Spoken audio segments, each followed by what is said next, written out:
সুন্নাহকে যদি আমরা জিজ্ঞেস করি, বিশ্বনবী রেখে যাওয়া সুন্নাতে যদি আমরা একটু তালাশ করি, একটু স্ক্যানিং করি, একটু চোখ গোলাই, তাহলে সুন্নাহ আমাদেরকে বলে বেশি বেশি নফল ইবাদত করো আর আল্লাহর নৈকট্য হাসিল করো। সুবহানাল্লাহ পড়বেন না? কোরআন বলেছে সেজদায় লুটিয়ে পড়ো। যা যা বললাম আমি ওঠার আগে জিজ্ঞেস করে আবার শুনে যাব, কারণ আমি মনে করি এটা ক্লাস। এটা কি ক্লাসে পড়া দেওয়া নেওয়া আছে না নাই? এতক্ষণ পড়ানোর পরে জিজ্ঞেস করার দরকার আছে না নাই? কোরআন বলছে কি আর সুন্নাহ কি বলে? নফল ইবাদত। আওয়াজ করে বলতে হবে, সুন্নাহ কি বলে? বুখারীর বর্ণনা, আল্লাহর হাবিব সাল্লাল্লাহু আলাইহি ওয়াসাল্লাম বলেন, মা ইয়াজালু আবদি ইয়াতাকাররাবু ইলাইয়া বিন নওয়াফিল। বান্দা যত বেশি নফল ইবাদত করতে থাকে, করতে করতে করতে করতে বান্দা আমার কাছের নৈকট্য প্রাপ্ত বান্দা হয়ে যায়। হাত্তা উহিব্বাহু, এরপর আমি আমার বান্দারে এত ভালোবাসি, কুনতু সামআহুল্লাযী ইয়াসমাউ বিহি। বান্দা যখন শুনে সে তার নিজের কান দিয়ে শুনে না, আমি আল্লাহর কানে শুনে।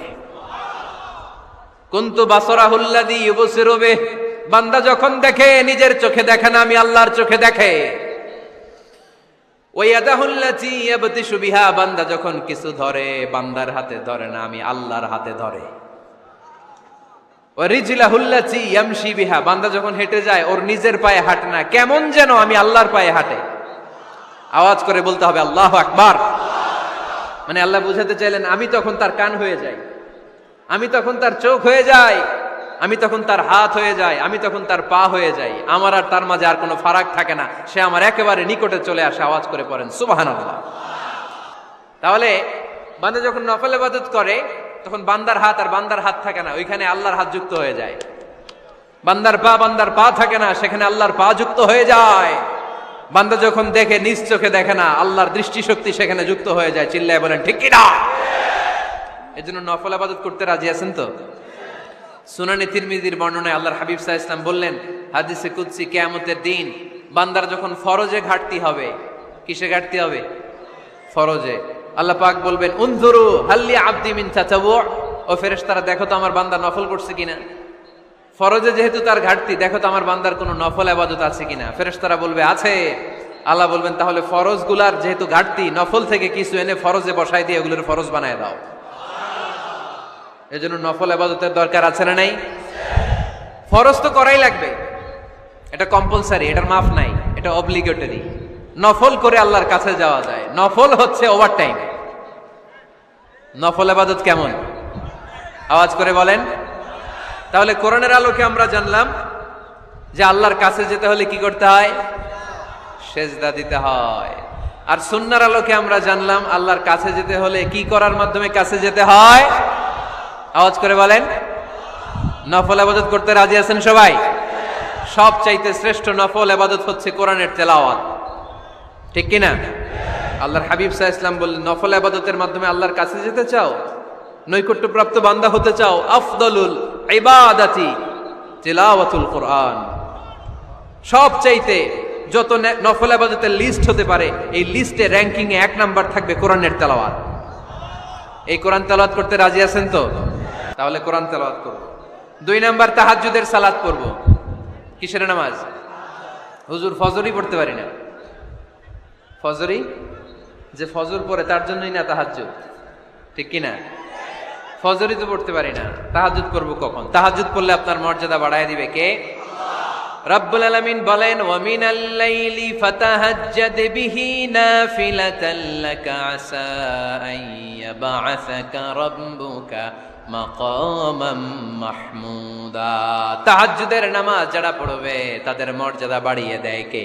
আল্লাহ। কারণ ওই মুহূর্তে আল্লাহ প্রথম আকাশে নেমে আসেন আর ডাকে, আলা মিন মুস্তাগফিরিন আগফিরালা। কার ক্ষমা দরকার? ক্ষমা চা, ক্ষমা করে দেব। আলা মিন মুস্তাকসিন আকসুলা। কার খাবারের দরকার, পোশাকের দরকার, চাও দিয়ে দেব। চাও, কার কি লাগবে চাও, আমি দিয়ে দেব। এজন্য শেষ রাতের দোয়া আল্লাহ কবুল করে। এই যে রমজান আসতেছে না সামনে, কোন মাসে রমজান? এপ্রিলে। সেজদায়ে নত হও, অশ্রু ছাড়ো, প্রভুর শরণে হৃদয় গাড়ো। সেজদায়ে নত হও, অশ্রু ছাড়ো প্রভুর শরণে হৃদয় গাড়ো, প্রাণ খুলে সব ব্যথা বলো প্রভুকে, বলো প্রভুকে। রাত কি কেটে যাবে ঘুমে অলসে, রাত কি কেটে যাবে ঘুমে অলসে। তুমি কি জানবে না তোমার নিজেকে প্রভুকে, রাত কি কেটে যাবে ঘুমে অলসে। ঠিক কিনা? ঘুমে অলসে আমাদের রাত কেটে যায়, সেজদা দেওয়ার সময় নাই। কখন প্রভুর দরবারে হাজিরা দেব, কখন সেজদা দেব? আল্লাহর হাবিব সাল্লাল্লাহু আলাইহি ওয়াসাল্লাম বললেন, আকরাবু মা ইয়াকুনুল আবদু মির রাব্বিহি ওয়া হুয়া সাজিদ ফাকসিরু ফীহি দুআ। তোমরা যখন সেজদায় লুটিয়ে পড়ো তখন তোমরা আল্লাহর সবচাইতে কাছে চলে যাও। এজন্য ওই সময় বেশি বেশি আল্লাহর কাছে চেয়ে নাও। সুবহানাল্লাহ পড়েন। মনের যত আকুতি আছে, যত জ্বালা আছে, যত বেদনা, সেজদায় পড়ে আল্লাহরে বলার দরকার আছে না নাই? কারণ কেউ যেটা শোনে না, শোনে কে? পরীক্ষায় ভালো করতে চান, সেজদায় লুটিয়ে পড়ে আল্লাহরে বলেন। নেককার স্ত্রী চান, সেজদায় পড়ে আল্লাহরে বলেন। নেককার সন্তান চান, সেজদায় লুটিয়ে পড়ে আল্লাহরে বলেন। বিসিএস পরীক্ষায় টিকতে চান, সেজদায় লুটিয়ে পড়ে আল্লাহকে বলেন। পাসপোর্ট দিয়ে রেখেছেন, ভিসা হয় না, সেজদায় লুটিয়ে পড়ে আল্লাহরে বলেন। মনের যত জ্বালা, যত যন্ত্রণা, যত আকুতি, যত হাহাকার, সেজদায় লুটিয়ে পড়ে আল্লাহরে বলেন। কারণ আল্লাহর দরবার এমন দরবার, এই দরবার থেকে কেউ কোনোদিন খালি হাতে ফিরে না। চিল্লায় বলেন ঠিক কিনা? কেউ ফিরে না খালি হাতে আল্লাহরে তোর দরবারেতে, তাই না? পড়েন সবাই, কেউ ফিরে না। আকরাবু মা ইয়াকুনুল আবদু মির রাব্বিহি ওয়া হুয়া সাজিদ। বান্দা যখন সেজদায় লুটিয়ে পড়ে, বান্দা আল্লাহর সবচাইতে কাছে চলে যায়। এই কথাটা মনে থাকবে আপনাদের সবার। আমরা কখন আল্লাহর সবচেয়ে কাছে যাই? আওয়াজ করে বলেন। যখন আমরা সেজদায় পড়ে থাকি। আপাত দৃষ্টিতে মনে হয় সেজদাটা যখন দেই জায়নামাজের উপরে আমার কপালটা পড়ে, সেজদাটা যখন দেই মসজিদের টাইলসের উপরে আমার সেজদাটা পড়ে, সেজদাটা যখন দেই মনে হয় যে মসজিদের কাপড়ের উপর আমার কপালটা পড়ে। কিন্তু বিশ্বনবী বলেন না, তোমার কপালটা আল্লাহর কুদরতি পায়ের উপরে পড়ে। আকরাবু মা ইয়াকুনুল আবদু মির রাব্বিহি ওয়া হুয়া সাজিদ। বান্দা যখন সেজদায় লুটিয়ে পড়ে, বান্দা আল্লাহর সবচাইতে কাছে চলে যায়। তাহলে কোরআন আমাদেরকে জানালো, যদি আল্লাহর প্রিয় হতে চাও সেজদায় লুটিয়ে পড়ো। আল্লাহর প্রিয় হতে চাইলে কি করব? আওয়াজ করে বলেন কি করতে হবে?